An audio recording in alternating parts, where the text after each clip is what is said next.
नमस्कार. सखी सह्याद्रीमध्ये मी रूपलक्ष्मी चौगुले शिंदे आपल्या सगळ्यांचं मनापासून स्वागत करते.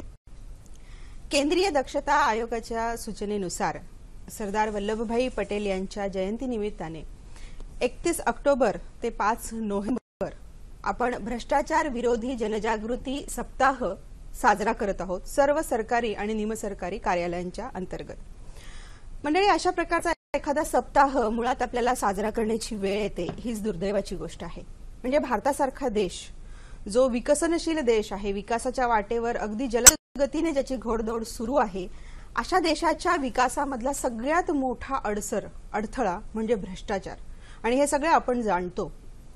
पण हा भ्रष्टाचार जर समूळ नष्ट करायचा असेल किंवा भारत जो आंतरराष्ट्रीय पातळीवर किंवा जगाच्या पाठीवर आपल्या संस्कृतीमुळे किंवा विविध अनेक गोष्टींमुळे प्रसिद्ध आहे, या प्रसिद्धीमध्ये काळा डाग म्हणजे भ्रष्टाचार असे आपण ह्याच्याकडे बघू शकतो. आणि मग हा जर डाग पुसायचा असेल, ह्याचं समूळ नायनाट करायचं असेल तर प्रत्येकाचं योगदान या क्षेत्रामध्ये अत्यंत महत्वाचं आहे. आता प्रत्येकाचं योगदान महत्वाचं आहे असं आपण जेव्हा म्हणतो तेव्हा नेमकं काय करायचंय? कारण नागरिकांना हे माहिती आहे की भ्रष्टाचार ही वाईट गोष्ट आहे, हा संपुष्टात आला पाहिजे किंवा सर्वसामान्य नागरिक तर ह्या भ्रष्टाचाराच्या विळख्यामध्ये पुरते अडकलेले असतात. पण नेमकं कुठे तक्रार दाखल करायची, याच्या विरुद्ध दाद मागायची म्हणजे काय करायचं, याच्याविषयीची जनजागृती अजूनही आपल्या समाजामध्ये पुरेशी नाहीये, तळागाळापर्यंत पोहोचलेली नाहीये. कारण आमचं काम होणं महत्वाचं आहे अशाच प्रकारची मानसिकता जर आपली असेल तर ह्या भ्रष्टाचारावर आपण आळा निर्माण करू शकतो का? मुळात कायदे आहेत, त्याच्या विरुद्ध कठोर शिक्षा देखील आहेत, पण ते कायदे किंवा कठोर शिक्षा यांची अंमलबजावणी होण्यासाठी आधी तक्रार दाखल होणं हा भाग फार महत्वाचा आहे. मग याविषयीची जनजागृती करणं हा जो सगळ्यात महत्वाचा याच्यामधला भाग आहे, त्याच अनुषंगाने आपण हा सप्ताह साजरा करत आहोत. आणि म्हणून आजच्या कार्यक्रमातनं आपण भ्रष्टाचार विरोधी जनजागृती म्हणजे नेमकं काय करायचं याविषयी आपण जाणून घेणार आहोत. त्यामुळे आजचा आपला विषय काय आहे बघा. आजचा आपला विषय आहे दक्षता जनजागृती सप्ताह. यावर माहिती देण्यासाठी आमंत्रित केलेला आहे लाचलुचपत प्रतिबंधक विभाग मुंबईचे अप्पर पोलीस आयुक्त राजन भोगले सर यांना, त्याचप्रमाणे लाचलुचपत प्रतिबंधक विभाग मुंबई येथील सहाय्यक पोलीस आयुक्त गिरीश गोडे यांना. या दोघांकडनं या विषयाच्या संदर्भामध्ये आपण सखोल माहिती करून घेणार आहोत. कळीचा मुद्दा आहे मंडळी, तेव्हा तुमच्या मनातल्या प्रश्नांसह आमच्या कार्यक्रमाशी जोडले जा. त्यासाठी लागणारे जे फोन नंबर आहेत ते असे आहेत बघा. फोन नंबर आमचे असे आहेत 24908050 24988050. मुंबई बाहेरचे प्रेक्षक आणि मोबाईलवरनं संपर्क साधण्यासाठी 022 हा एसटीडी कोड आहेच. तेव्हा कार्यक्रमाला सुरुवात करते. आपल्या दोघांचंही सखी सह्याद्रीमध्ये मनापासून मी स्वागत करते सर. नमस्कार. विषय फार महत्वाचा आहे. हा सप्ताह साजरा करणं आणि जनाजनांपर्यंत याविषयीची माहिती पोहोचवणं खरंच आज काळाच्या दृष्टीने बघितलं तर अत्यंत महत्वाचा आणि प्रामुख्याने ज्याच्यावर विचार करायला हवा असा हा आजचा विषय आहे. पण थोडक्यात आपल्याकडनं दोघांकडनं जाणून घ्यायला आवडेल सर की हा सप्ताह साजरा करण्यापाठीमागची भूमिका सर्वसाधारणपणे काय आहे? प्रामाणिकपणाला उत्तेजन देण्यासाठी आणि भ्रष्टाचाराचे निर्मूलन करण्यासाठी लोकांचा जास्तीत जास्त सहभाग हा कसा राहील हा याच सप्ताहाचा गाभा आहे. या दृष्टीने जास्तीत जास्त आमचे प्रयत्न राहतात की लोकांचा सहभाग राहू, याच्यासाठी हा सप्ताह साजरा केला जातो. नक्कीच सर, आपण काय भर टाकू शकतो याच्यात? म्हणजे साहेबांनी सांगितलं त्याप्रमाणे भ्रष्टाचाराचं निर्मूलन करायचं असेल तर त्यासाठी आम्हाला म्हणजे आमच्या विभागाला तळागाळातल्या लोकांपर्यंत ज्यांना जो त्रास आहे तिथपर्यंत पोहोचवून त्यांच्या तक्रारी प्राप्त करणे आवश्यक आहे. आणि त्या तक्रारी प्राप्त करण्यासाठी मग आम्ही सरदार वल्लभभाई पटेल यांच्या जयंतीनिमित्त आम्ही एक आठवड्याचा हा प्रोग्राम साजरा करीत आहोत. आता 31 ऑक्टोबर ते 5 नोव्हेंबर पर्यंत आम्ही साजरा करीत आहोत. त्यामध्ये आम्ही तेपर्यंत पोहोचण्याचा प्रयत्न करत आहोत.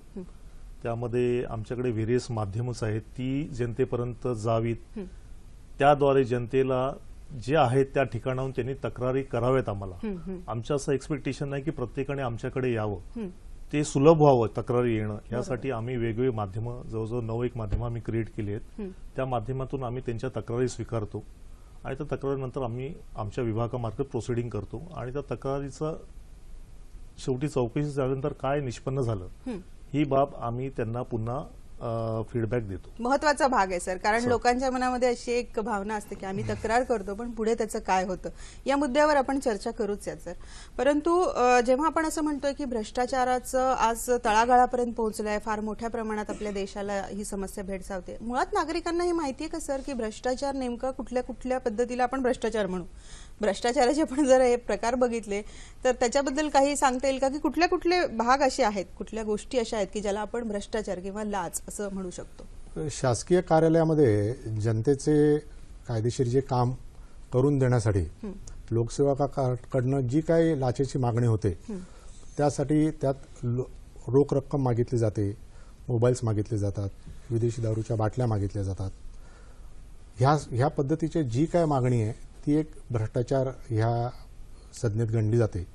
शासनाकडून राबविण्यात येणाऱ्या योजना, जनकल्याणाच्या योजना ज्या आहेत, अनुदानित योजना ज्या आहेत, त्याच्यामध्ये जी काय अनुदान देण्यासाठी जी काय कार्यप्रणाली आहे त्यासाठी जी काय पैसे मागितले जातात त्याचा अंतर्भाव लाचेमध्ये होतो. आपण सर याच्यात काही भर टाकू शकतो? म्हणजे स्त्रियांच्या दृष्टिकोनातून मी इथे थोडासा विशेष मुद्दा विचारते, कारण ह्याच्यामध्ये काही प्रमाणात लाच साहेबांनी सांगितल्याप्रमाणे ती पैशा स्वरूपात आहे, ती वस्तूच्या स्वरूपात आहे. काही वेळेला असं बघितलं गेलं की ती स्त्रीच्या शारीरिक सुखाच्या स्वरूपात देखील मागितली जाते. मग त्यालाही लाच, त्याला सुद्धा आता लाचेमध्ये गणना केलेली आहे. कुठल्याही प्रकारचं एखादं नियमात बसणारं किंवा कुठलंही जे काम आहे ते काम करण्यासाठी तुम्हाला जेव्हा एखादी मोबदला द्यावा लागतो त्याला, त्या सगळ्याच प्रकारांना आपण भ्रष्टाचार असं म्हणू शकतो. बरोबर आहे सर. सर आता याच्यामध्ये सर्वच सरकारी किंवा निमसरकारी विभागांचा समावेश होतो असं जर आपण म्हटलं तर ते कितपत योग्य? म्हणजे त्याच्यातले काही विशिष्ट विभाग असं आपण प्रामुख्याने सांगू शकतो? शक्यतो सरकारी सर्वच विभाग या संज्ञेखाली येतात. सर्व राज्यातील सर्व शासकीय कार्यालये, विशेषतः ज्याच्यामध्ये जनतेचा थेट सहभाग आहे, जिथे अधिकाऱ्याशी किंवा कर्मचाऱ्यांशी जनतेची थेट इंटरॅक्शन आहे, त्याच्यात अशी महसूल खाते आहेत, महानगरपालिका, त्याच्यानंतर पोलीस विभाग, आरोग्य खाते, ग्रामविकास खाते, शासकीय अनुदानित असलेल्या शिक्षण संस्था, जिथे थेट सहभाग आला की तेथे शक्यतो लाचेची मागणी होते असं निदर्शनास आलेलं आहे. बरं. पण सर मग आता थोडासा आपण हा मुद्दा नंतर घेणार होतो, पण आता विषय निघालेलाच आहे, तर आपण सरकारी निमसरकारी असं म्हणतोय, पण ज्या प्रायव्हेट सेक्टर्स आहेत, प्रायव्हेट कंपन्या आहेत, तिथे जर हा प्रकार चालत असेल तर तो सगळा आपल्या याच्या अंतर्गत मोडतो का? त्याबद्दल काय सांगता येईल? प्रायव्हेट सेक्टरमध्ये जर ह्या प्रकारची जी कारवाई होते, लाच मागितली जाते, तो शक्यतो येत नाही. कारण आमच्या विभागात we deal with only with government servant, जे लोकसेवक म्हणून जी संज्ञेत येतात त्यांच्याशी आपण साधारण ह्याच्यामध्ये आम्ही त्यांच्यावर कारवाई करतो. बरं. सर तुमच्याकडनं मला जाणून घ्यायला आवडेल, कारण आपण लोकसेवक असं त्याला नाव दिलेलं आहे, तर एक प्रकारे सेवा अपेक्षित असते लोकांसाठी केली गेलेली. तर आता लोकसेवक याची जर आपण व्याख्या म्हटलं तर त्याची काही व्याख्या सद्यस्थितीला बदललेली आहे का? त्याच्यात काही व्याप्ती वाढलेली आहे का? नेमकं मुळात लोकसेवक आपण कोणाला म्हणायचं, काय सांगता येऊ शकेल सर?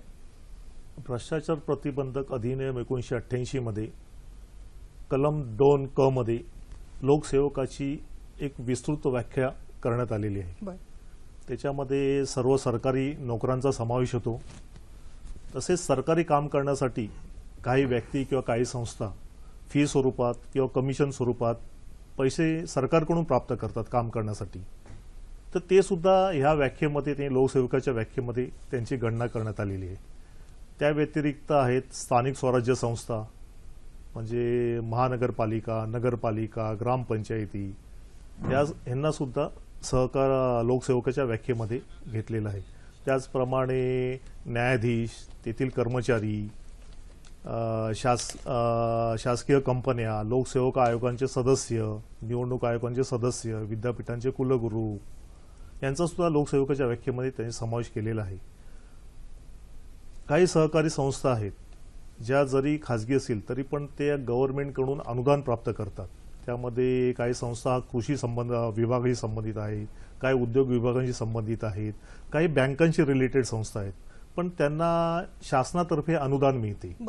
तर ते जे त्यांचे जे अध्यक्ष किंवा पदाधिकारी जे आहेत तर त्यांची सुद्धा गणना ह्या लोकसेवकांच्या व्याख्येमध्ये करण्यात आलेली आहे. अशा प्रकारे ह्या लोकसेवकाची व्याख्या ही ह्या कायद्यामध्ये फार मोठ्या विस्तृत स्वरूपात करून त्यांच्यामध्ये सर्वांचा जे जे जे शासनाकडून अनुदान प्राप्त होतं त्या सगळ्यांचा समावेश लोकसेवक या व्याख्येमध्ये केला गेलेला आहे. आपल्याला शलाका गाडगीळ कल्याणवरून प्रश्न विचारतात, काय म्हणतात बघूयात. हॅलो, नमस्कार.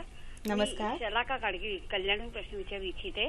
बोला. मला असा प्रश्न विचारायचा की भ्रष्टाचार हा समाजाला लागलेली एक कीड आहे आणि तो समूळ नष्ट होणं तर गरजेचं आहे आणि खरोखर म्हणजे अगदी खालच्या बॉटम पासून टॉप पर्यंत सर्व क्षेत्रात हा भ्रष्टाचार पसरलेला आहे. तर यासाठी आपण हा भ्रष्टाचार पाहून देखील आपल्याला देखील बेचैन होतो. आपण सर्वसामान्य लोक देखील आम्ही बेचैन होतो की हे काय चाललंय. तर यासाठी लहान मुलांना म्हणजे शालेय जीवनापासूनच यासाठी धडे द्यायला हवेत असं मला वाटतं. तर आपलं काय म्हणणं आहे आणि याच्यासाठी म्हणजे सगळीकडे तुम्ही याच्यासाठी म्हणजे काही ना काहीतरी लेक्चर्स किंवा काहीतरी हे द्यायला सुरुवात करावी असं सांगणं आहे. बरोबर आहे शलाकाजी, तुम्ही जी काही सूचना केलेली आहे की शालेय पातळीवरून आज मुलांमधनं ही जागृती जर झाली तर येणारी भावी पिढी किंवा भावी जे आयुष्य आहे त्याच्यामध्ये आपण ही कीड कदाचित समूळ नष्ट करू शकतो अशी आशा बाळगायला काही हरकत. आपल्याला एक फोन आलेला आहे, प्रकाश पवार ठाण्यावरनं बोलतायत, ते काय म्हणतायत आधी बघूयात. हॅलो. हॅलो. हा नमस्कार मॅडम. हा नमस्कार. माझा प्रश्न भोगले सरांना आहे की पहिली गोष्ट म्हणजे दक्षता म्हणजे नक्की काय घ्यायची, कशी घ्यायची. आणि आणखी एक प्रश्न आहे मॅडम, दुसरा प्रश्न असा आहे की लोकांचा गुन्हेगारी होते आजकाल, तर त्याच्यासाठी कडक कायदे नसल्यामुळं त्याचा काही उपयोग होत नाही. तर मग आम्ही काय दक्षता घ्यायची आणि कसं त्याच्यातून वाचायचं, कारण अन्याय अत्याचार भरपूर होत आहेत. आणि तिसरा प्रश्न असा आहे की प्रत्येक केसमध्ये राजकीय लोक ढवळढवळ करतात आणि त्यामुळे न्याय कोणाला मिळत नाही, गरीब लोकांना. असे 3 प्रश्न आहेत माझे. बरं, नक्कीच प्रकाशजी. भोगले सर, आपल्याला त्यांनी प्रश्न विचारलेला आहे की मुळात आपण जेव्हा टायटल दिले दक्षता जनजागृती सप्ताह, आपण भ्रष्टाचार या विषयाच्या संदर्भामध्ये बोलत आहोत. तर दक्षता म्हणजे नागरिकांनी काय दक्षता घ्यायची, म्हणजे आधीचा जो प्रश्न होता ना सर, मला वाटतं थोडंसं त्याच्याशीच आता जर आपण जोडून घेतलं की आपण जनजागृती म्हणतोय, लोकांपर्यंत ही गोष्ट जाणं फार महत्वाचं आहे की आम्ही नेमकं काय करायचं आहे. तर त्या संदर्भामध्ये काय सांगता? दक्षता म्हणजे पहिल्यांदा तर दक्षता ही घेतली पाहिजे की आपल्याकडे जे शासकीय काम आपलं जे आहे ह्या संबंधाने आपण जरी लाचेची कुठली मागणी झाली तरी आपण लाच देणार नाही आहोत. आपलं ते काम कायदेशीर आहे आणि ते कायदेशीर सनदशीर मार्गानेच आपण ते काम आपलं करून घेणार आहोत. हा एक जर मनाशी ठाम निर्धार केला तर प्रथमतः आपली स्वतःची खात्री व्हायला पाहिजे की आपल्याला हे काम करून घ्यायचं आहे. आणि नंतर ते जर करून घेताना जर त्यामध्ये जर पुन्हा लाचेची मागणी झाली तर त्यांनी धीराने आमच्याशी संपर्क साधायचा आहे आणि आमच्याकडे संपर्क साधण्यासाठी बरीचशी माध्यमं उपलब्ध आहेत. बरोबर. दुसरी गोष्ट त्यांनी जी आता सांगितली पवारांनी की ह्याच्यामध्ये राजकीय लोकांची ढवळाढवळ होते, तर मी हे सांगू इच्छितो की राजकीय लोकांची कुठली ढवळाढवळ होत नाही. आणि त्यांनी जे विचारलं की कायदे सक्षम आहेत का, तर लाचलुचपत प्रतिबंधक विभागाचा आमचा लाचलुचपत प्रतिबंधकचा जो 1988चा कायदा आहे हा पुष्कळ सक्षम आहे आणि तो आम्ही व्यवस्थितरित्या राबवतो. आम्हाला जर चांगल्या प्रकारे साथ दिली तर आपण निश्चितच ही कीड नाहीशी करू. मुळात कायदे आपल्याकडे जनजनांमध्ये गेलेले नाहीयेत हे दिसून येते कुठेतरी की ह्याच्यासाठी कडक कायदे आहेत पण ते लोकांना माहिती नाहीयेत, हा सगळ्यात मुख्य मुद्दा आहे. तर त्या संदर्भामध्ये जनजागृतीचा जो मुद्दा आपल्याला आधीचाही जो प्रश्न होता की लहान लहान मुलांमधनं जर आपण जागृती केली तर भविष्यात आपल्याला त्याचे चांगले फायदे दिसून येऊ शकतात. सर, जागृतीसाठी एक 9 वेगवेगळ्या प्रकारच्या किंवा माध्यमातून आपण लोकांपर्यंत पोहोचतात, ते जर माध्यम किंवा प्रकार आपण जर आता सांगितले तर लोकांमध्ये एक जागृती आपोआपच होईल. काय सांगता येतील त्या माध्यमांच्या बाबत? आम्ही अतिशय चांगल्या प्रकारे प्रबोधनाचं कार्य करतो. त्याप्रमाणे आमच्याकडे 9 माध्यमं आहेत. एक पोस्टर्स आम्ही काही लावलेली आहेत, पोस्टरही दाखवू शकता आपण. तर त्याच्यामध्ये मुख्य आहे की टेलिफोन लाईन आहेत आमच्या. मला वाटतं आपण स्क्रीनवर बघू शकता मंडळी, याच्यामध्ये काही टेलिफोन्सचे नंबर आहेत, ईमेल आहेत, या सगळ्यांच्या माध्यमातून आपण यांच्यापर्यंत पोहोचू शकतो. 1064 हा आमचा जो टोल फ्री नंबर आहे हा त्यांनी फक्त 1064 फिरवायचा टोल फ्री नंबर. आम्ही निश्चितपणे त्याची ताबडतोब दखल घेतो. आम्ही हेही बघतो की तक्रारदार आमच्याकडे जरी आला नाही तरी आम्ही तक्रारदाराकडे पोहोचतो बरं. मी स्वतः त्यांना कॉन्टॅक्ट करतो. आम्हाला फक्त इन्फॉर्मेशन त्यांनी द्यावी. हां. आम्ही स्वतः त्यांना कॉन्टॅक्ट करतो. आमचे अधिकारी कर्मचारी वैयक्तिकरित्या त्यांना जाऊन भेटतात आणि त्यांच्या तक्रारीचं निराकरण करतात. बरं बरं. म्हणजे पुन्हा एकदा इथे फोन नंबर्स रिपीट करते, जर प्रेक्षकांना दिसत नसेल तर. टोल फ्री दूरध्वनी जो क्रमांक आहे तो 1064 आहे, बरोबर सर? त्यानंतर दूरध्वनी क्रमांक जो आहे तो आहे 24921212 आणि 022 हा STD कोड आहे. फॅक्स क्रमांक जो आहे तो आहे 249222618022 हा STD कोड आहे. मला वाटतं हे 3 नंबर जरी प्रामुख्याने लोकांकडे असले तरी देखील फार मोठं काम होणार आहे त्यांचं, बरोबर? आम्ही व्हॉट्सअप ऍप तयार केलेला आहे. हां हां. व्हॉट्सअपचा नंबरही आमचा आहे. बरं. ट्विटर हँडल आहे. फेसबुक आहे. ईमेल आहे. साधारणतः ह्या प्रकारची 9 माध्यमं आम्ही जी आता वापरतो हो. आणि आम्ही जनतेला ही विनंती करतो की त्यांनी वापरावीत आणि आमच्यापर्यंत पोहोचावं. नक्की सर, आपण याच्यावर काही भर घालू शकतो? आणखी कुठल्या कुठल्या माध्यमातून जनता आपल्यापर्यंत पोहोचू शकते? ह्या व्यतिरिक्त आम्ही आता चर्चासत्र सुद्धा आयोजित केलेली आहेत विविध विद्यापीठांमध्ये. बरं. हां. मुळात म्हणजे दक्षता हा त्यांचा जो प्रश्न आहे, दक्षता म्हणजे हा व्हिजिलन्स आहे. आपण सतर्क राहणे.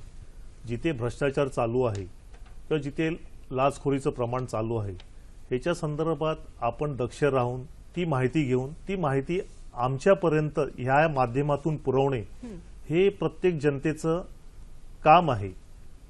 हे जनतेचं काम याच्यासाठी आहे की हा सरकारी पैसा आहे, त्याचा अपव्यय होऊ नये, तो चांगल्या कामासाठी वापरला जावा. हो. यासाठी जनतेने स्वतःहून आमच्याकडे ह्या माध्यमातून पोचणं आणि त्याहून आम्ही वर्कआउट करणं हे आमच्या ह्या सप्ताहानुसार अपेक्षित आहे. बरोबर आहे सर. इथे काय मुद्दा थोडासा असा येतो की लोकांची कामं अडलेली असतात. हा जो आहे ना मुद्दा तो फार महत्वाचा आहे आणि मग त्यामुळे थोडंसं धजावत नाहीत का लोक? एक मानसिकता काय आहे जनतेची, आपल्याकडे जे केसेस येतात ती मानसिकताही मला आपल्याकडनं जाणून घ्यायची आहे. दुसरा महत्वाचा मुद्दा त्याच अनुषंगाने, कुठले असे प्रामुख्याने विभाग आपल्याला आढळून आलेले आहेत आजपर्यंत आपल्याकडे ज्या काही तक्रारी दाखल झाल्या आहेत त्या अनुषंगाने, की जिथे ज्या विभागांमध्ये फार मोठ्या प्रमाणामध्ये आपल्याला भ्रष्टाचाराचा प्रश्न भेडसावतो?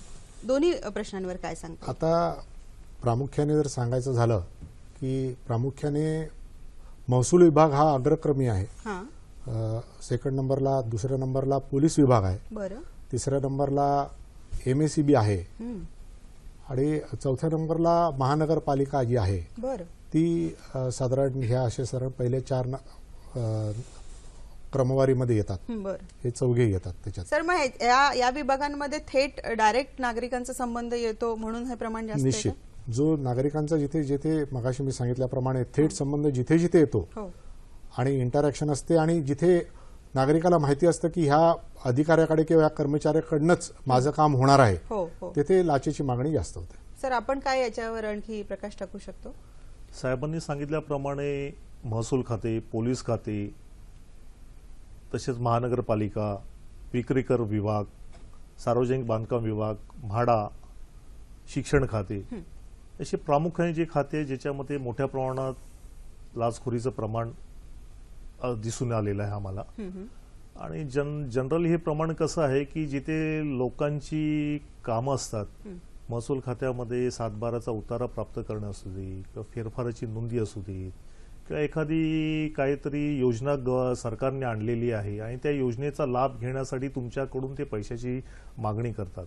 तर जिथे जिथे ह्या ज्या जनतेचा थेट संबंध आहे आणि तिथे जास्त प्रमाणात ह्या पैशाच्या लाचेची मागणी होत असते, ह्याचं आढळून आलेलं आहे. सर, आपल्याकडे ज्या काही तक्रारी दाखल होत आहेत किंवा मागील काही काळापासून जे काही प्रकार आपण बघतात, एक साधारणतः ढोबळ मनाने सांगता येईल का की आता लोकांमध्ये थोडी जागृती वाढली आहे पूर्वीपेक्षा? म्हणजे तक्रार दाखल करण्याचं प्रमाण जर आपण बघितलं तर त्याच्यात आपल्याला तक्रार दाखल करण्याचं प्रमाण निश्चितपणे वाढलेलं आहे. त्यामुळे प्रबोधन हे झालेलं आहे असं आम्ही समजतो. अधिक परिणामक आणखीन प्रकारे प्रबोधन होण्याची जरुरी आहे. आम्ही त्याच्यासाठी अगदी तळागाळातल्या लोकांसाठी पोहोचण्यासाठी इतकंच काय की जे मुस्लिम बांधव आहेत ज्यांना उर्दू व्यतिरिक्त दुसरी कुठली भाषा येत नाही त्यांच्याकडे पोहोचण्यासाठी सुद्धा आम्ही जवळजवळ 3 लाख कार्ड जे आपण स्क्रीनवर बघू शकता, 3 लाख कार्ड उर्दूमध्ये छापून आम्ही मदरसाच्या बाहेर किंवा मशीद सुटायच्या वेळेला बरं. किंवा मुसलमान जिथे वस्त्या जास्त आहेत हो, हो. तिथे जाऊन त्याची वाटप केलेली आहेत की ज्यायोगे तळागाळातली माणसं सुद्धा, गरीबातला गरीब माणूस सुद्धा आमच्याशी संपर्क साधू शकेल. नक्कीच सर, म्हणजे ही खूप स्वागतार्ह गोष्ट आहे की वेगवेगळ्या भाषांमधनं देखील आपण त्यांच्यापर्यंत पोहोचण्याचा प्रयत्न करत आहोत. चंद्रकांत पाटील कोल्हापूरवरनं प्रश्न विचारतायत, काय म्हणतायत बघूयात. Hello hello. विचारा. हॅलो. हा, हॅलो. आपला आवाज येतोय चंद्रकांतजी, आपण प्रश्न विचारा. हॅलो, ऐकू येतंय? हो हो, ऐकू येतोय आपला आवाज. आपण सलग प्रश्न विचारा कृपया. हा, एखाद्या अधिकाऱ्यावर ट्रॅपची कारवाई केली हं. तर तुम्ही शासनाकडे परवानगी मागता केस दाखल करण्यासाठी? हं. चंद्रकांतजी, आपण सलग प्रश्न विचारा परवानगी कृपया. दिली तर काय कारवाई करता? नाही परवानगी दिली तर पुढे काय करता? बर, नक्कीच. शासनाकडे परवानगी एखाद्या अधिकाऱ्याविरुद्ध तक्रार दाखल केली तर मागता का, आणि जर परवानगी नाही दिली गेली तर काय करता, अशा प्रकारचा प्रश्न त्यांचा आहे. शासनाकडे आम्ही जी ड्राफ्ट सँक्शन ऑर्डरसाठी जी परवानगी मागतो ती साधारण 90 दिवसात येणं अपेक्षित आहे. ती शक्यतो 90 दिवसात येते. परंतु जर शासनाला वाटलं की ह्याच्यामध्ये पुरावा पुरेसा उपलब्ध नाही आणि परवानगी नाकारली तर आम्ही त्या केसच्या संदर्भाने कोर्टात अंतिम अहवाल दाखल करतो. अच्छा सर, आता दोघांकडनंही मला, कारण हे माहितीये की लोकांनी येऊन तक्रार दाखल केली गेली पाहिजे वगैरे इथपर्यंत, किंवा आपण फार फार तर नंबर त्यांच्यापर्यंत पोहोचू शकतो, पण मुळात आपला विभाग अशा पद्धतीच्या केसेसमध्ये कशा पद्धतीने काम करतो, एकूण विभागाची कार्यपद्धती आणि रचना याबद्दल जर माहिती मिळाली तर आणखी लोक क्लिअर होईल त्यांना की आपण जिथे तक्रार दाखल करतोय तिथे अशा पद्धतीने कार्य चालतं. विभागाच्या कार्यपद्धतीविषयी काय सांगता येईल? लाचलुचपत प्रतिबंधक विभागात महासंचालक दर्जाचे आमचे अतिवरिष्ठ अधिकारी आहेत. त्यांच्या अधिपत्याखाली 2 अपर पोलीस महासंचालक कार्यरत आहेत. एक अपर पोलीस महानिरीक्षक आहेत आमच्याकडे. बरं. त्यांच्या हाताखाली नंतर जवळजवळ साधारण 15 अपर पोलीस अधीक्षक आहेत आणि 5 आमच्याकडे रेंजेस आहेत. 8 रेंजेस आहेत आमच्याकडे. 8 रेंजेसमध्ये जे 28 जिल्हे आहेत ते विभागले गेलेले आहेत आणि प्रत्येक रेंजला एक पोलीस अधीक्षक दर्जाचा अधिकारी तिथे कार्यरत आहे. त्याप्रमाणे हे जे 28 जिल्हे आहेत तिथे पोलीस उपअधीक्षक दर्जाचा अधिकारी ते कार्यरत आहे आणि त्यांच्या हाताखाली स्टाफ आहे. अशी आमची साधारण रचना आहे. म्हणजे 28 जिल्ह्यांमध्ये तिथे तिथे जाऊन लोक तक्रार दाखल करू शकतात. प्रत्येक जिल्ह्यामध्ये आमचं कार्यालय आहे. प्रत्येक जिल्ह्यात जाऊन ते लोक म्हणजे तक्रार देऊ शकतात. त्याचप्रमाणे 1064 हा नंबर प्रत्येक जिल्ह्यासाठी सुद्धा आहे.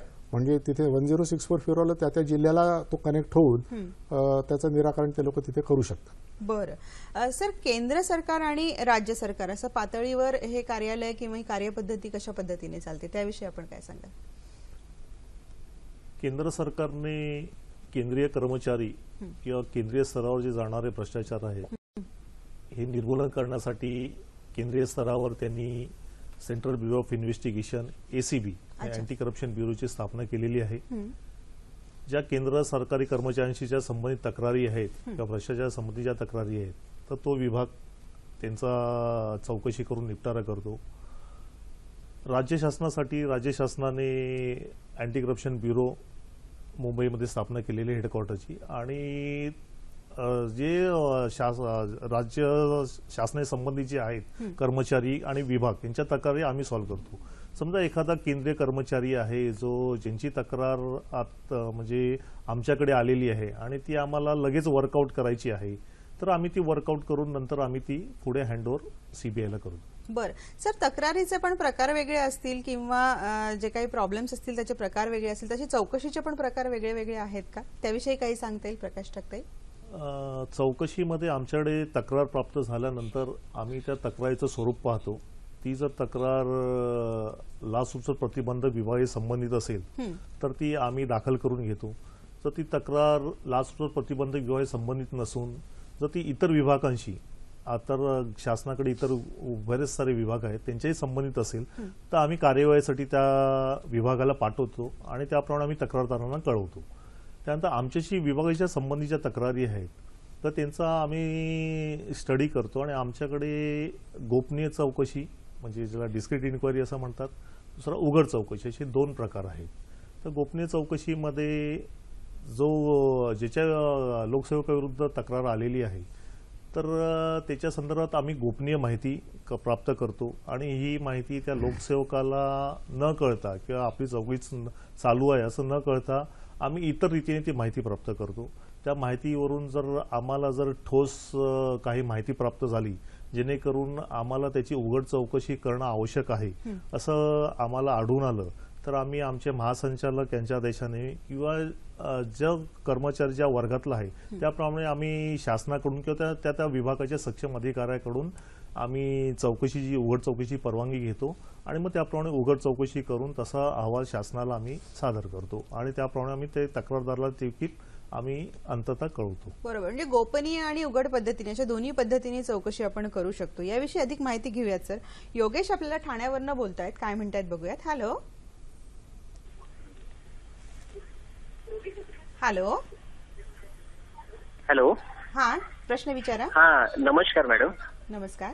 हा, दक्षता आणि जनजागृतीवर पोलीस आणि नागरिकांमध्ये असं काहीतरी दुवा पाहिजे. जसं आता पोलीस मित्र ही संकल्पना पूर्ण महाराष्ट्रामध्ये राबवली जाते, त्या पद्धतीने असे काही आहे का की पोलीस आणि त्यांच्यामध्ये मैत्रीभाव निर्माण होईल? जनता पोलीस म्हटल्यानंतर पहिले घाबरते. बरं. आणि पोलीस स्टेशन म्हटलं तरी जनता घाबरते की आपण छोटी जरी तक्रार घेऊन गेलो किंवा काय घेऊन गेले तरी तिथे पैशाची मागणी होते पोलीस स्टेशन शासकीय स्तरावरती. मग तिथूनही तसं बंद झालं पाहिजे जेणेकरून नागरिक घासखोरी आणि भ्रष्टाचारात साथ देणार नाहीत आणि नागरिकांनी शपथ घेतली पाहिजे की लाचखोरी आणि भ्रष्टाचार हा आपण नाही केला पाहिजे आणि पोलिसांपर्यंत दक्षतेच्या दृष्टिकोनातून ज्या ठिकाणी अयोग्य आहेत त्या गोष्टी पोहोचवल्या पाहिजेत. बरोबर. आणि शासनाचंही मुलभूत कर्तव्य आहे जनतेपर्यंत त्या गोष्टी पोहोचवणं आणि त्या जनजागृतीसाठी शासन कशा पद्धतीने कार्य करत आहे. बरोबर आहे योगेशजी, आपल्या पूर्ण कार्यक्रमात आपण याच विषयावर बोलतो आहोत. जनजागृती करणं आणि शासन किंवा सरकारी जे काही कामकाज आहे आणि नागरिक यांच्यामध्ये दुवा कसा निर्माण करता येईल, पारदर्शकता कशी जास्तीत जास्त ठेवता येईल, त्यासाठी नागरिकांनी काय करायला हवं, हाच आजचा आपला सगळा गाभा आहे, विषय आहे. खरं तर भ्रष्टाचार करणारा जितका दोषी आहे, भ्रष्टाचाराला प्रोत्साहन देणारा तोही तितकाच दोषी आहे, असं आपण वारंवार याविषयी बोलतच असतो. म्हणजे आपल्याला एक फोन आलेला आहे, अशोक बोलतायत नाशिकवरनं. काय प्रश्न विचारतायत बघूयात. Hello hello. नमस्कार सर. नमस्कार, प्रश्न विचारा. हा, मी अँटी करप्शन मध्ये असे बरेच लोक पकडले जातात, परंतु ते कोर्टामध्ये गेल्यानंतर निर्दोष मुक्तता होती त्यांची, तर याचं प्रमाण जास्त आहे, तर मग ते कसं म्हणजे कसे सुटले जातात? बरं, नक्कीच अशोकजी, मला वाटतं हा अनेकांच्या मनातला प्रश्न असेल सर, की तक्रार दाखल केल्या जाते, गुन्हेही होतात, पण कोर्टाच्या नंतर ते सुटल्या जातात का, असे जास्त प्रमाण आहे का याचं? कोर्टात सुटले जाण्याचं प्रमाण आहे. 2 गोष्टी त्याच्यामध्ये प्रामुख्याने आहेत की जे तक्रारदार आहेत किंवा पंच आहेत, साक्षीदार आहेत, यांच्या कोर्टामध्ये जेव्हा ते साक्ष देतात तेव्हा त्याच्यामध्ये स्वतःच बोलणं इम्प्रोवाइज करतात किंवा त्याच्यामध्ये काहीतरी त्रुटी ठेवतात. तर हे एक प्रामुख्याने त्याचं कारण आहे आणि काही टेक्निकल मुद्दे आहेत ज्यामुळे हे सुटण्याचं प्रमाण जे आहे ते काही अंशी आहे. सर, आपल्याकडे प्रत्येकच कायद्याच्या बाबतीमध्ये कायदा आहे तिथे पळवाट निर्माण करण्याची पद्धती, एक मनोवृत्ती आहे असं आपल्याला जाणून येतो. आणि प्रामुख्याने या सगळ्या बाबतींमध्ये पळवाट जास्त काढल्या जातात का? टेक्निकल आपण आता मुद्दे म्हणाले तसंच टेक्निकल गोष्टी, कारण त्याच्याविषयी सखोल माहिती असतेच पूर्वीच या लोकांना, तर असं काही आपल्याला चित्र दिसून येतं का? लोकांची मानसिकता जी असते की ज्या वेळेला हे लोक आमच्याकडे तक्रारी दाखल करतात, तक्रार दाखल केल्यानंतर आम्ही ती तक्रार म्हणजे तिचा सापळा रचतो, त्या लोकसेवकाला आम्ही पकडतो, गुन्हा दाखल होतो. गुन्हा दाखल झाल्यानंतर आम्ही हे बघतो की त्या जे काम त्याचं जे प्रलंबित होतं, हे प्रलंबित काम हे आमच्या माध्यमातून आम्ही प्रयत्न करून ते काम कसं पूर्ण होईल हे आम्ही बघतो. नंतर मग मानसिकता त्याची अशी तयार होते की आता माझं तर काम झालेलं आहे, तर आता पुढे कोर्ट कचेऱ्या कशासाठी किंवा पुन्हा नंतर त्याला उपरती होते की ह्याचं नुकसान होईल, त्याला काय मनामध्ये त्याच्या एक अनुकंपा तयार होते. तर त्यामुळे त्याच्यानंतर तो असा विचार करतो की आता मी कशासाठी करतो, आणि त्याच्यानंतर मग बोलता बोलता बोलायच्या ओघामध्ये कोर्टामध्ये जेव्हा साक्ष देतो तर त्यावेळेला त्याची साक्ष बरोबर होत नाही, असं एक निदर्शनाला आलेलं आहे आमच्या. म्हणजे या परिस्थितीमध्ये भ्रष्टाचार करणारा व्यक्ती आणि तक्रार दाखल करणारा व्यक्ती दोघांच्याही मानसिकतेमध्ये आमूलाग्र बदल करण्याची गरज आहे, बरोबर, असं आपल्याला इथे म्हणता येऊ शकतं. सर, आपल्याकडनं मला जाणून घ्यायला आवडेल की आपल्या विभागामध्ये मगाशी पण आपल्याला एक फोन आलेला होता की नागरिकांमध्ये आणि या सगळ्या यंत्रणेमध्ये एक पारदर्शकता किंवा काय काम चाललंय, कशा पद्धतीने काम चाललंय याच्याविषयीची माहिती नागरिकांपर्यंत पोहोचली तर कदाचित हे प्रमाण थोडंसं कमी होईल, किंवा ते जे लोक घाबरतात, धजावत नाहीत पुढे येऊन तक्रार दाखल करण्यासाठी, त्याचंही प्रमाण कुठेतरी कमी होईल. त्या अनुषंगानेच थोडीशी माहिती द्या या विषयावर की सरकारी अधिकारी आणि कर्मचारी जे आपल्याच डिपार्टमेंटचे आहेत यांच्यामध्ये एकूण कशा पद्धतीने संबंध चांगल्या प्रकारे डेव्हलप होतात, किंवा कशा पद्धतीने आपण या यंत्रणेमध्ये त्याच्याकडे बघता, किंवा कर्मचाऱ्यांना प्रोत्साहन देण्यासाठी मुळात आपल्याकडनं काय काम केलं गेलं जातं, याविषयी काय सांगता येईल सर?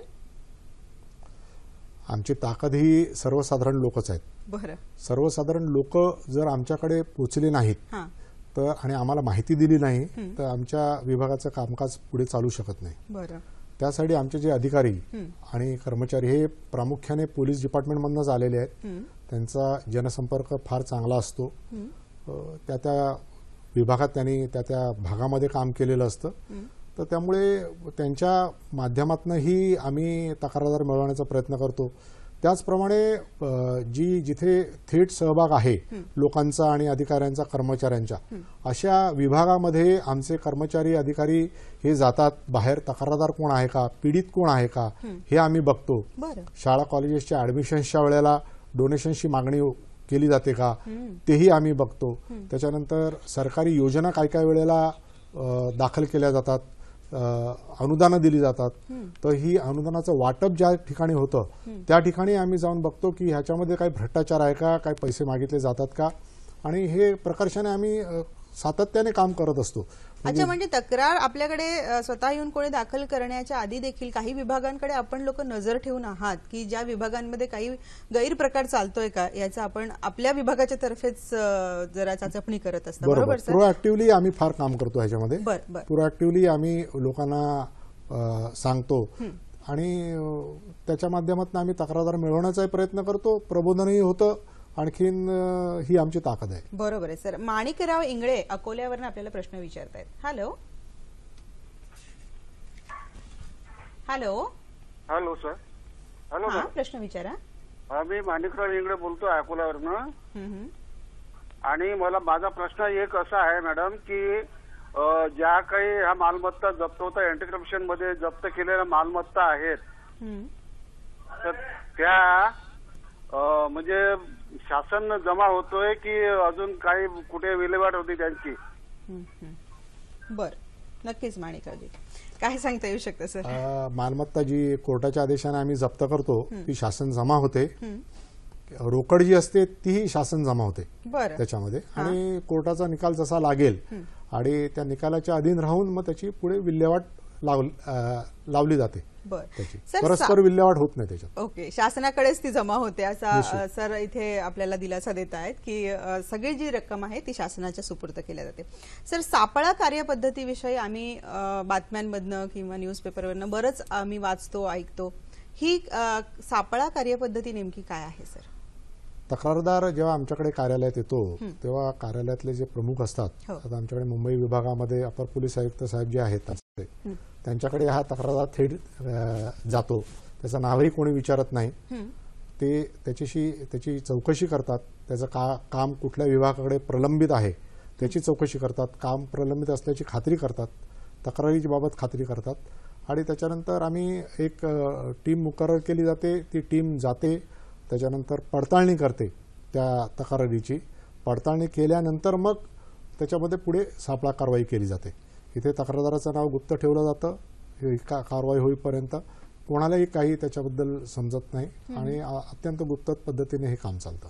सर, याच्यातलं ना एक सगळ्यात महत्वाचं की सापळा ज्या विभागाशी संबंधित आहेत त्याच विभागातले पंच असतात का सर?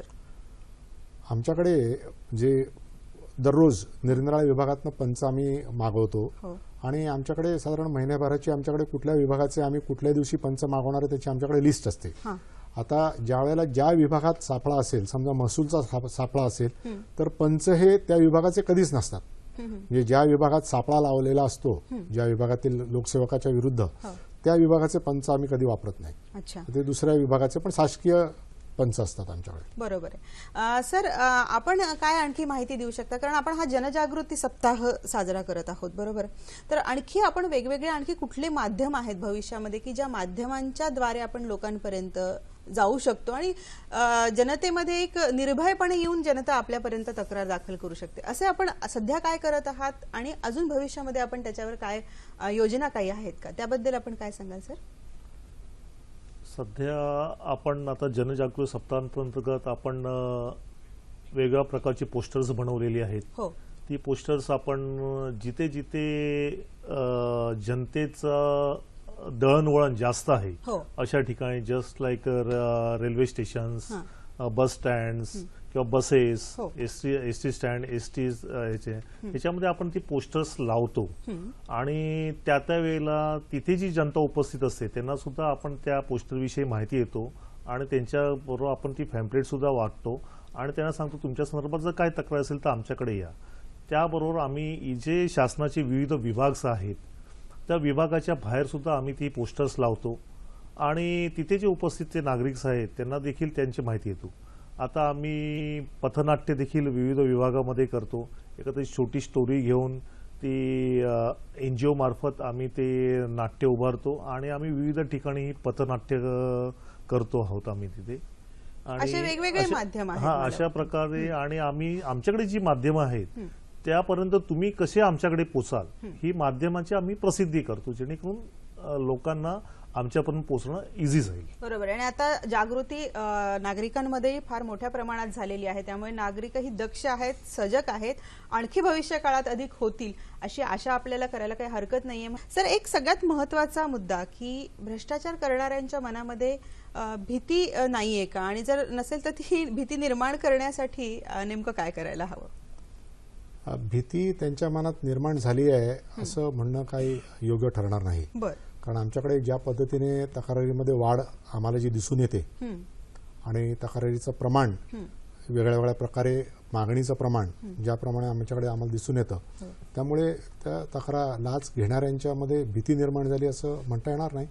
एक काही अंशी त्यांना कुठेतरी त्यांच्या कल्पना असते त्यांना की हे असंही होऊ शकतं, परंतु जेवढी जरब व्हायला पाहिजे तेवढी अजून त्यांच्यात निर्माण झालेली नाहीये. त्याच्यामध्ये ह्यांच्यामध्ये जरब निर्माण होण्यासाठी आम्ही, भीती निर्माण होण्यासाठी आम्ही आमच्या वेबसाईटवरती संपूर्णपणे त्याची माहिती प्रसिद्ध करतो.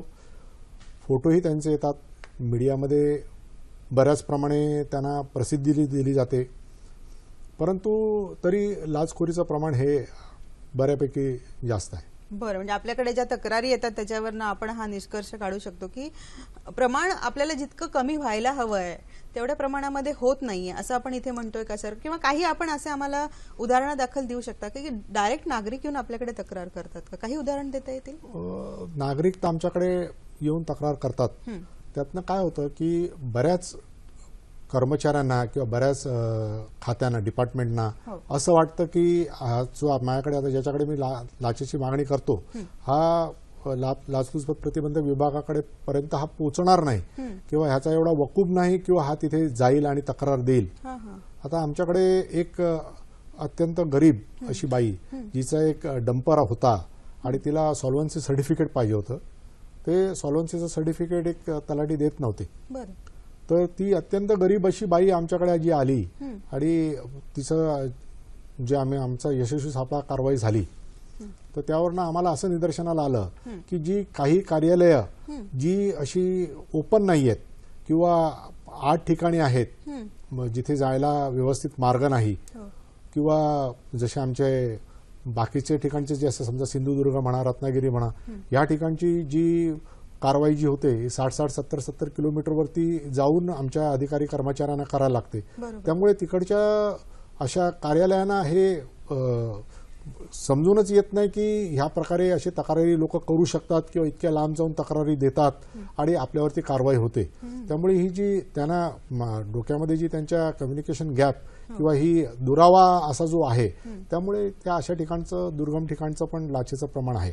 तर त्यालाही आम्ही आता म्हणजे कारवाई त्यांच्यावरही होत राहतेच. बरोबर आहे सर. म्हणजे शहरी किंवा सुशिक्षित भागामध्ये आपण म्हणू किमान एवढा अवेअरनेस आहे, पण अगदी दुर्गम भागामध्ये अशा प्रकारे जर सर्वसामान्य नागरिकांची पिळवणूक होत असेल तर तिथपर्यंत पोहोचणं आणि जनजागृती करणं फारच आवश्यक आहे किंवा ती काळाची गरज आहे असं आपल्याला म्हणता येऊ शकतं, नाही का सर? या सगळ्या अशा भ्रष्टाचारांच्या मनामध्ये भीती निर्माण करण्यासाठी शासनाकडून किंवा न्याय व्यवस्थेकडून काही सहाय्य मिळतं किंवा तिकडनं काही आपल्याला सहकार्य मिळतं? शासनाकडनं तर रेग्युलर परिपत्रक किंवा मार्गदर्शन आम्हाला मिळतच जातं. आता लाचलुचपत प्रतिबंधक कायद्यामध्येही अजून काही बदल करता येऊ शकतात का या संबंधाने सेंट्रल मिनिस्ट्रीमध्ये समिती गठीत झाली. त्या संबंधाने प्रेझेंटेशन झालेलं आहे. आणखीन ह्याच्यामध्ये आणखीन स्ट्रिंजंट कायदा कसा करता येईल किंवा आणखीन ह्याच्यामध्ये जे काही लूपहोल्स लोक समजतात ते कसे काय पॅक करता येतील या संबंधाने सुद्धा कारवाई करण्याचं काम विचार मंथन हे चालूच आहे. बरोबर सर. आपल्याकडे आता अगदी काही मिनिटं शिल्लक आहेत शेवटची. आपल्या दोघांकडनंही की काय आणखी जास्त आपण याच्यावर फोकस करायला हवं? नागरिकांकडनं आपल्याला कुठल्या प्रकारचं सहकार्य अपेक्षित आहे? नागरिकांनी वस्तुतः लाच देणार नाही आणि अशा प्रकारची कुठलीही मागणी निर्धारच करायला हवा. निर्धार जर केला तर निश्चितपणे आपण ह्याला आळा घालू शकतो. पण फक्त हा निर्धार इम्पॉर्टंट आहे आणि तो त्यांनी प्रत्येकाने करायला पाहिजे. बरोबर. आणि आपल्यापर्यंत पोहोचणं किंवा तक्रार दाखल करणं याच्यामध्ये त्यांच्या मनामध्ये जे काही शंका, भीती किंवा जे काही आहे त्याबद्दल आपण आज जाता जाताना काय दिलासा देऊ शकतो? We are just a phone call away. 1064 वरती टोल फ्री नंबरवरती आम्हाला फोन करा. आम्ही तक्रार तर घेतोच, पण त्याप्रमाणे 1064 वर आपल्याला मार्गदर्शनही करतो की तुम्ही कुठल्याही प्रकारे तक्रार आमच्याकडे करायला पाहिजे किंवा तुमचं काय काम प्रलंबित आहे त्या संबंधाने निराकरण कसं होईल या संबंधाने आम्ही त्यांना मार्गदर्शन करतो. पण कृपा करून मला पुन्हा त्यांना आवाहन करायचं आहे की आमच्याशी संपर्क साधा आणि आम्ही निश्चितच तुम्हाला मदत करू. नक्कीच. आता सरांनी टोल फ्री दूरध्वनी क्रमांक सांगितलेलाच आहे. पुन्हा एकदा मी तो रिपीट करते. 1064 हा टोल फ्री क्रमांक आहे. दूरध्वनी क्रमांक पुन्हा एकदा मी सांगते, आपण लिहून घ्या. 24921212 हा एसटीडी कोड आहे. फॅक्स क्रमांक पुन्हा एकदा सांगते 2492226118 हा नंबर आहे आणि 022 हा एसटीडी कोड आहे. सर, जाता जाता आपल्या दोघांकडनं अगदी एका वाक्यामध्ये आपण काय सांगू शकता? लाचलुचपत प्रतिबंधक खात्यामध्ये येणाऱ्या जवळजवळ प्रत्येक तक्रारीचं आम्ही निराकरण करतो किंवा मार्गदर्शन करतो. कृपा करून please approach us. We are there for you. नक्कीच सर, आपणही मला वाटतं ह्याच मताशी सहभाग आपलाही असेल आणि त्यामुळे असं गृहीत धरूयात की नागरिकांनी आता बिनधास्त येऊन तक्रार दाखल करणं हा सगळ्यात महत्वाचा भाग आहे, जेणेकरून आपण भ्रष्टाचाराला कायमचा आळा बसवू शकतो. कसा वाटला आजचा कार्यक्रम? इतरही आमचे सखी सह्याद्रीचे कार्यक्रम आमच्यापर्यंत अवश्य पोहोचवत जा. त्यासाठी लागणारा पत्ता मी आपल्याला सांगते. फेसबुक आहे www.facebook/sakhisahyadri.dd. आमचा मेल आयडी आहे sakhisahyadri@gmail.com. आपल्या प्रतिक्रियांच्या आम्ही नेहमीच वाट बघत असतो. सर, आज आपण दोघंही आलात आणि खूप महत्वाच्या विषयावर योग्य माहिती पुरवली, त्याबद्दल सखी सह्याद्रीच्या वतीने मी मनापासून आपल्या दोघांचे आभार मानते. धन्यवाद. धन्यवाद. भेटूयात पुढच्या कार्यक्रमात.